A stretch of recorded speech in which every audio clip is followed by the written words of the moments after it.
Hello, Leo. Welcome to the Plaid Sheep Oracle. Oh, Leo.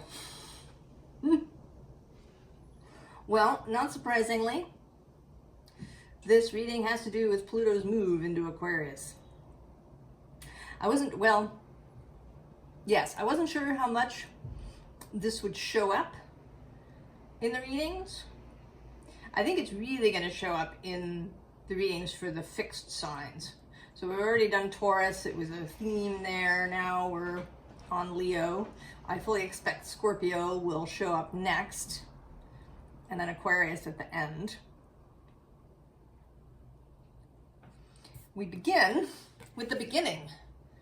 East. Beginnings.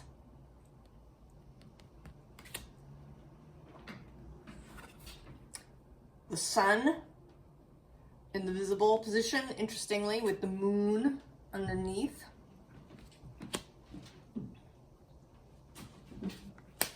And then in the unseen underlying, the outer core.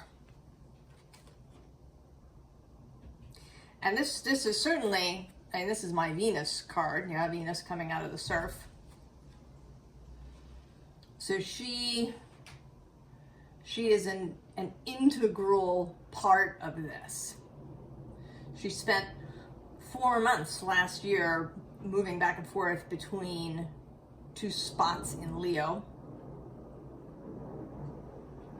And now Mars is going to spend some time retrograde in Leo and Cancer. And there's also a sort of a Cancer notion here with all this water. And then there's this, right, the nakedness, the attitude that she has.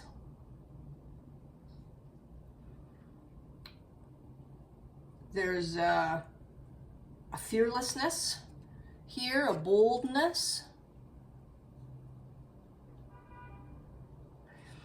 I've been finding myself thinking, and sometimes saying recently, that confidence, that I personally prefer confidence to courage. We like courage. The idea of facing something even when you're afraid. I think that as a society, we like that. We like stories about courage. Somebody facing that which frightens them. Because it seems, right, there's an overcoming nature. It gives us hope. If we have a lot of fears ourselves, that we can find the courage to move forward. There is a kind of virtuousness about it. There's this feeling of heroism. We like it. It appeals to us as a story.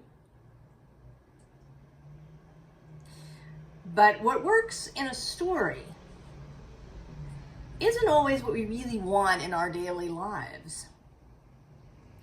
I personally, and this is me, you can make absolutely a different choice. I would prefer to be confident. To not even have fear be an issue. To not require courage, I think, is a more relaxed way to move through life. And I think, for me, there's this juxtaposition. I have an Aries sun, and then I have a bunch of Taurus placements. And it is the Taurus, this fixed sign energy, that would really prefer things to be easeful. And I think that might be part of your gift, Leo. If Aries is the hero and we've, had this heroism for a while, then Leo is more about confidence.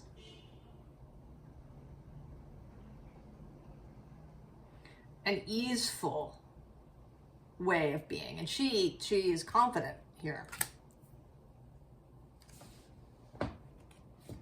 And we have that continue here with the Two of Wands. Beginning. Beginning with confidence. And below that, interestingly, is welcome home. So there's a homecoming about that for you, Leo. As well, interestingly, as the moon reappearing.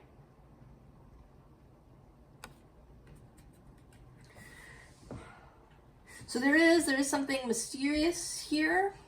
And this is the first spot where we see this Leo Aquarius dynamic happening here. Sun and moon, right, with Pluto moving through Aquarius.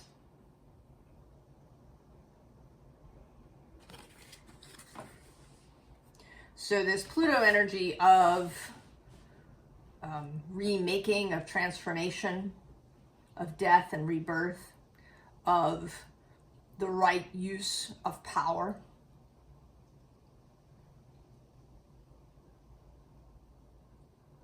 You know, it seems to me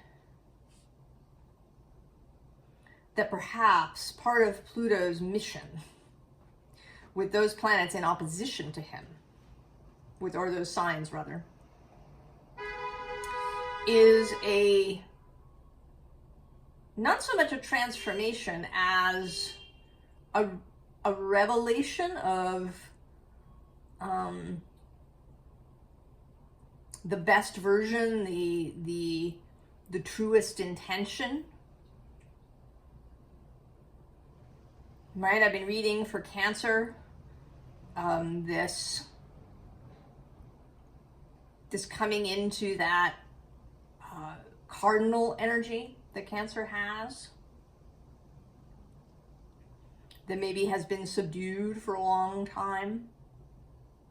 And for you, there is this, right, this energy of confidence.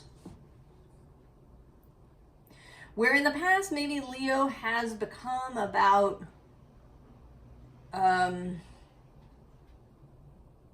masking, about, you know, a cheerful overlay, you know, or that it can be, that now you're coming back to yourself as the sun.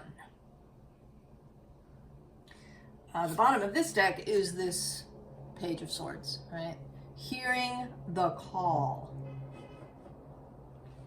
Right? The call has come in. Maybe you've been waiting for it. We have this card, The Greatest Show on Earth, which is my fellowship source card, of course, yeah. That is waiting for Leo to shine. And this is a Leo who has been informed by Venus, by these energies of love and knowing what we value, knowing what touches us.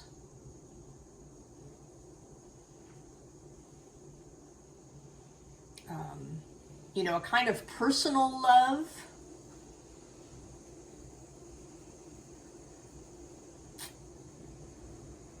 And love for self.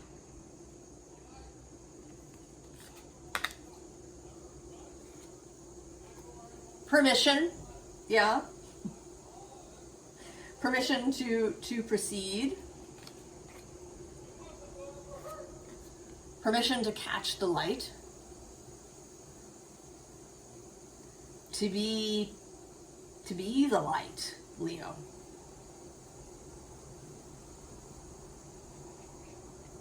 Right? The sun is rising in the east. It is this Leo energy that in its most beautiful form is like the sun.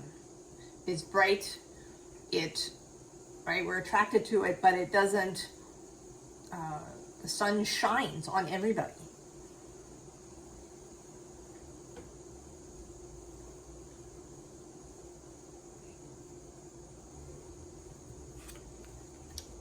And then, of course, the Dryad, death and rebirth. Pluto showing up.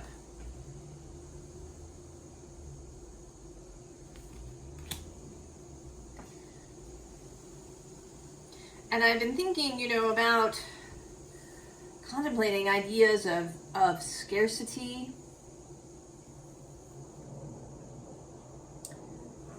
of how we respond to it, ideas that, you know, that there won't be enough or that we won't be enough, that efforting is required, that virtue is required, that we have to lay ourselves bare, that we have to prostrate ourselves in some way. We have the 9 of Arrows. In this deck, dedication. That there's a difference between dedication and devotion and obsession or martyrdom.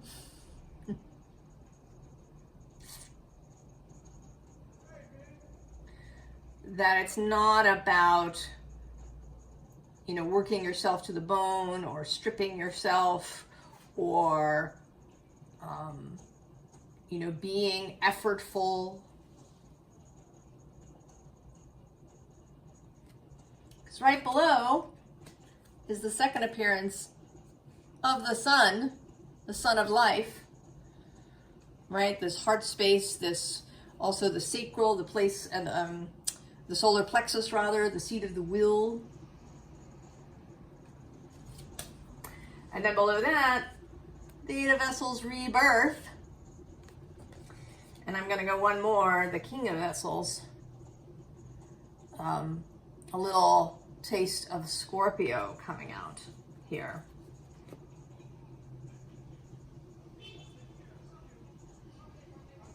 The bottom of the deck is the 8 of Stones. And in its best form, this 8 of Stones is joyful, right? This person is enjoying themselves making what they're making. He's been making things and he's not forcing himself to do it. He's not terrified about what will happen if he doesn't make enough.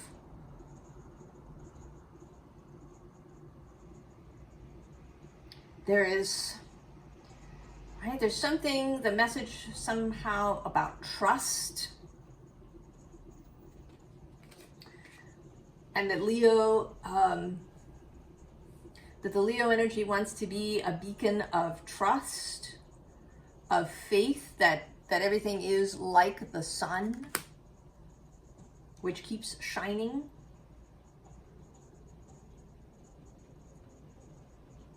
That if we can open ourselves to that, if we can, you know, loosen our grip, that being easeful is the way to bring things in. Right, we have this Queen of Vessels, who here is sort of effortful. We have her and this 4 of Vessels of boredom. And I think these two things go together. That, right, that when we push ourselves, when we see things only as hard labor, then they're not interesting.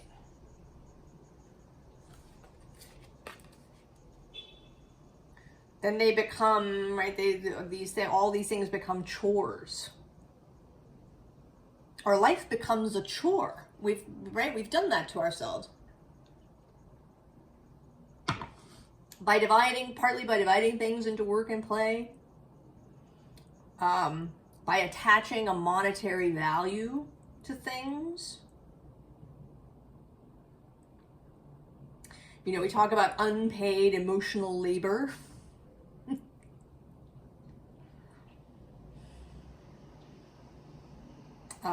You know, we say that if people work out of the home and with their kids, that they're doing, right, that they're not being paid, that maybe people should be paid to do those housework things. But these are the, right, this is the elements of our life.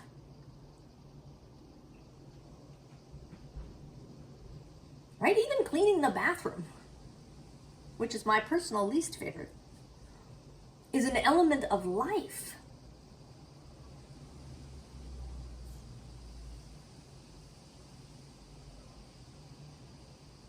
But we've done something to it.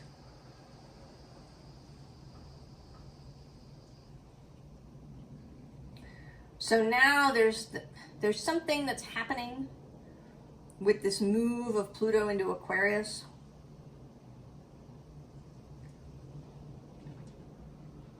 Right, his opposition to Leo. There's something about renewed creativity.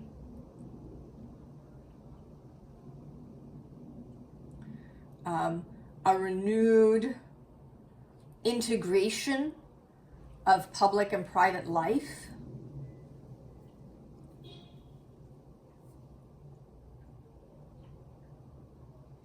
Something about a thread running through all of it.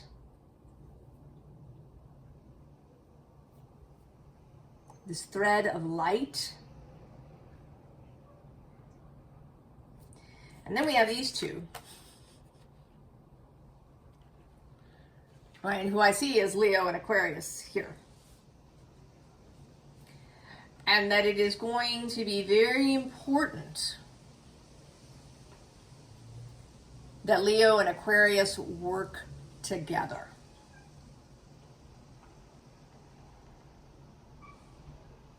Very important.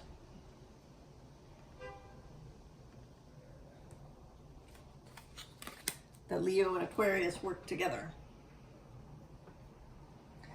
in these next 20 years.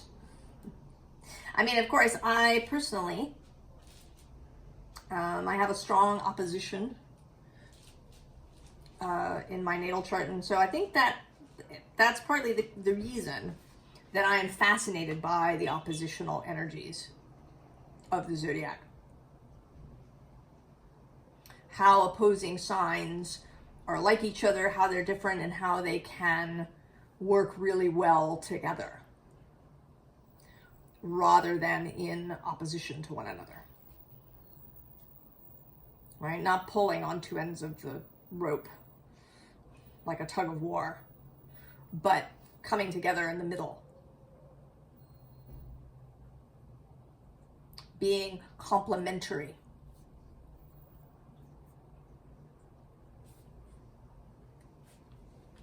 So then we have the Nine of Swords repeating, this time as fear. So there, right, there is a lot of fear. But below that we have determination. And I want to say that this is also, right, confidence. The bottom of the stack is the Ace of Wands with energy.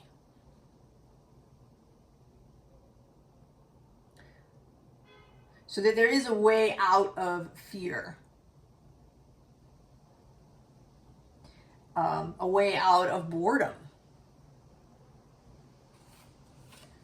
A way out of feeling lost.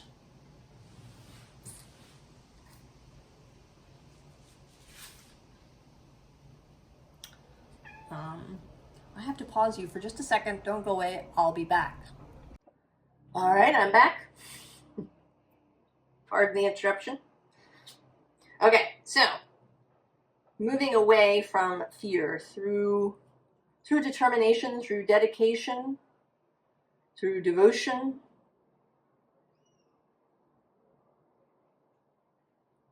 through reimagining work. We have this Seven of Swords, and this card always feels like the, right, seeing the answer, that it's not actually hidden.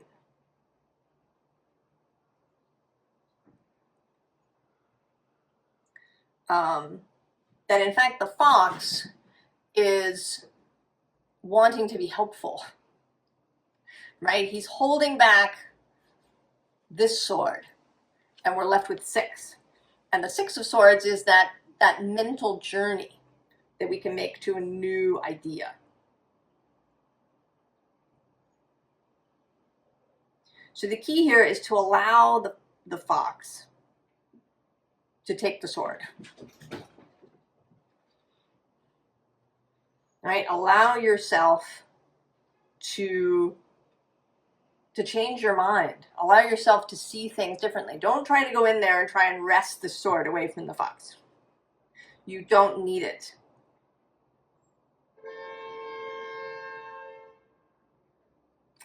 I don't, you know, there's something about not digging forever as well. That we don't have to unearth everything from our psyche to be able to move on. That we can choose the 6 of Swords.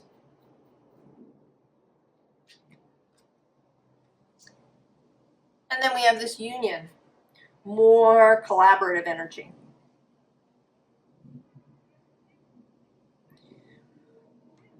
There is also this energy of collaboration wanting to come through. Across all kinds of lines and ideas and any kind of divide that you can think of. The coming together with trust, with openness, with the intention of creating a win-win situation. Forget game theory.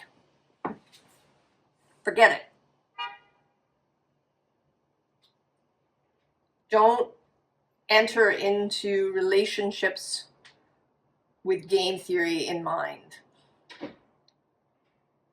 Enter it with this 2 of Cups in mind.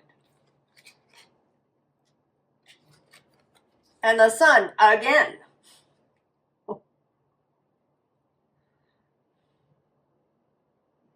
To be the light. You know, that's another message that's been coming out across the signs. And I have a level of discomfort in relaying the message, because it seems kind of like a big ask, or to be the light now.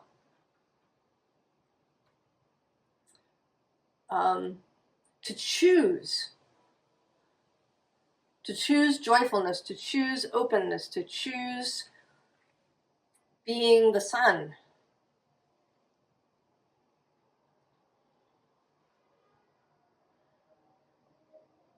And that it's not about responsibility. You know, there's that thing, to much whom is given, much is expected. It's not about that. That's transactional. Right here, we gave you a lot. We gave you power. We gave you this. And now we expect you to go and do this thing. It's not like that. It is that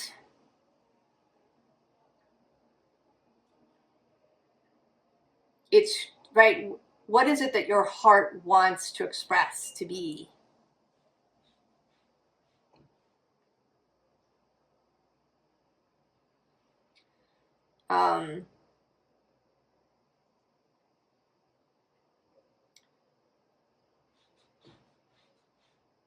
What your heart desires.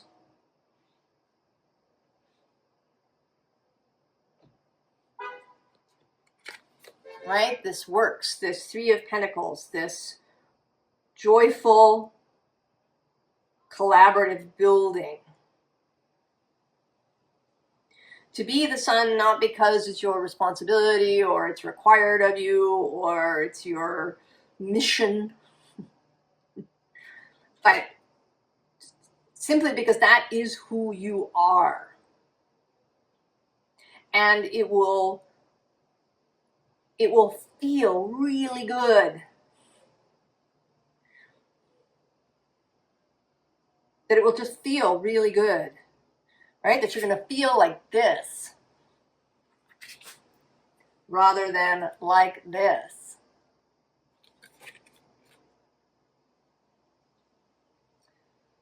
The giving up efforting, giving up fear, giving up transactional ideas.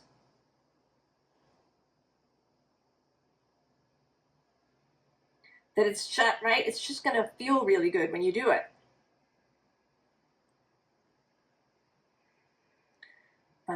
You won't have to effort at being the sun. It's just what you will be.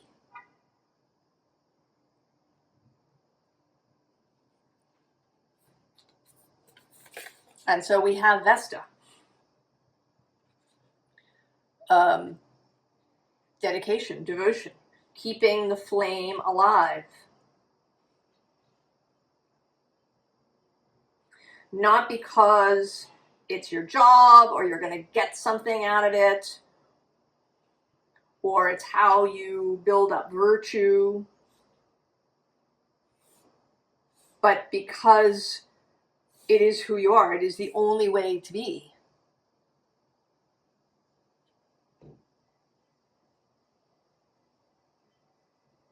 It is the way out of this debilitated discomfort energy.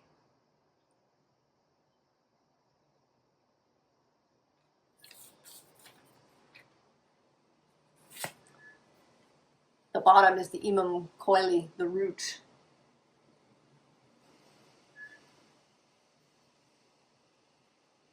The root of you, the root of what you want, the root of, I think, what we all want. I mean, the details may be different.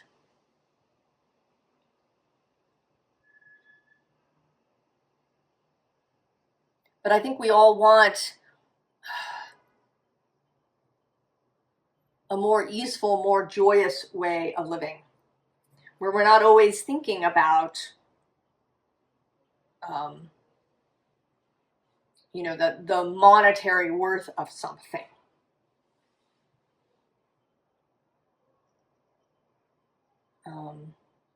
Where we can give naturally, not out of obligation, where we don't think about it as emotional labor.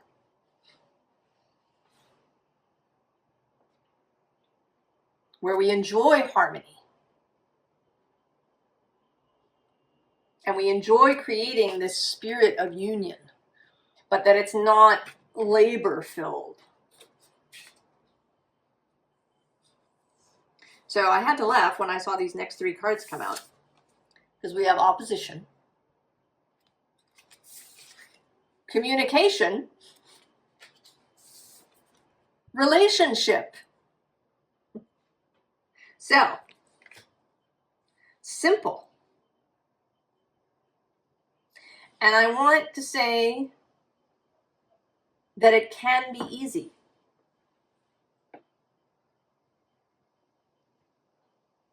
If we believe it's easy. If If we keep repeating to ourselves that, oh yeah, it's simple but hard, then it's going to be hard.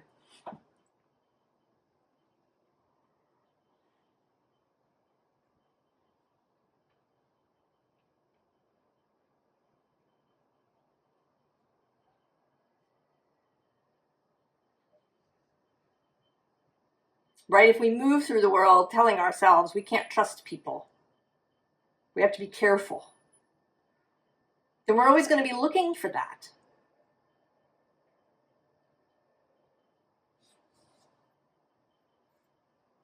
Right? If we always see ourselves in opposition rather than in complement to someone.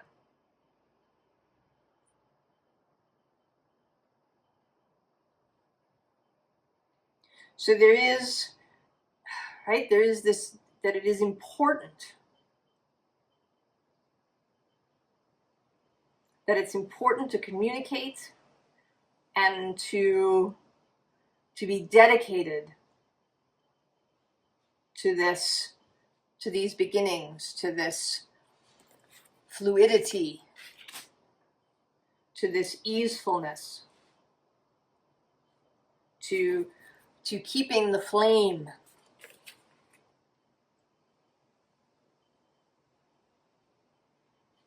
Now, interestingly, there was a card as I was shuffling this deck that just flew all the way out. And it didn't want to be part of the line here, but to be seen, and it's the Queen of Swords, Independence.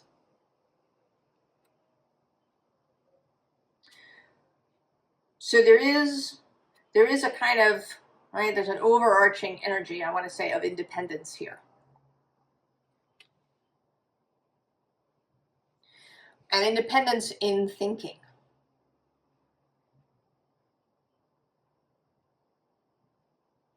That the line that we're holding, right, is this sword line, this thought, thinking, informational line.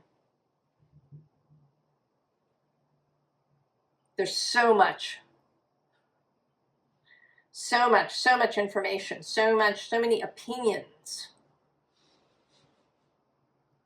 that keeping clear, right, keeping an independent mind is going to be really, really important. And that is particularly true, right, with the Aquarius thing across the way. Because Aquarius can be, right, very independent-minded, innovative, individual, but it can also be groupthink, right? It can be the Borg.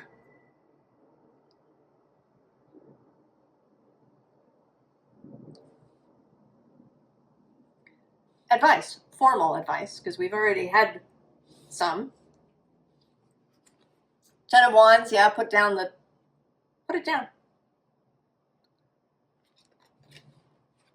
Right, and with the Five of Swords, put down the, this is not about fighting or efforting. Right, the bottom is the Four of Wands. To build something. And this coming home, I think that's one of the things that Pluto offers with this sort of rebirth process, is the ability to come home to yourself.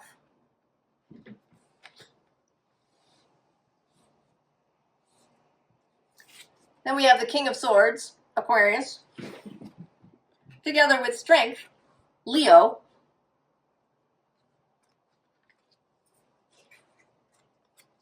And then the Page of Wands, right? This newly inspired energy, the beginning.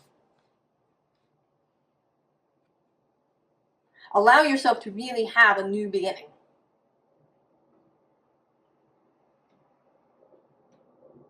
To say, yes, beginning is easy. This new beginning is so easy, so light, so beautiful. It's simple. It's easy. It's natural to me to do it. It's natural to me to come home to myself, to know who I am.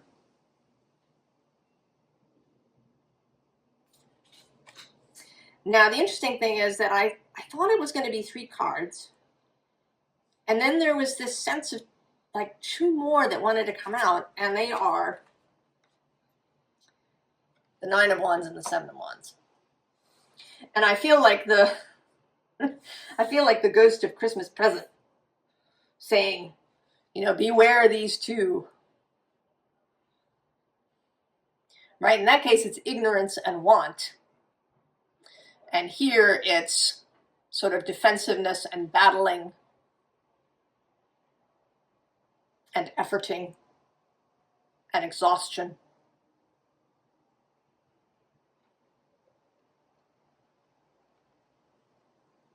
We don't want these. I didn't really want to take these 2. Don't take them. Stop at the Page of Wands. We begin. Begin now. Beginning is easy. Coming home is easy. Isn't it easy to come home? It is easy to come home.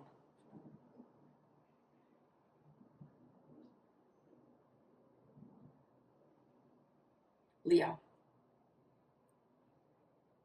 And you are being asked, you're kind of being asked to be happy and joyful and easeful and at home. And if you have some troubles, perhaps doing it for yourself, do it for everyone else.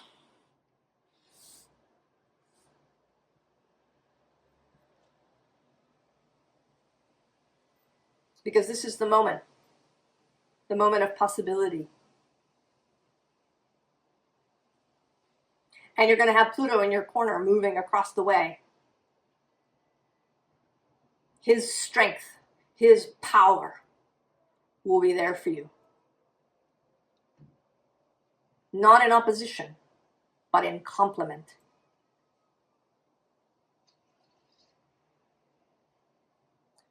I wish you the very, very best, Leo. And I hope that you're excited and ready to begin. I'll see you next time. So long.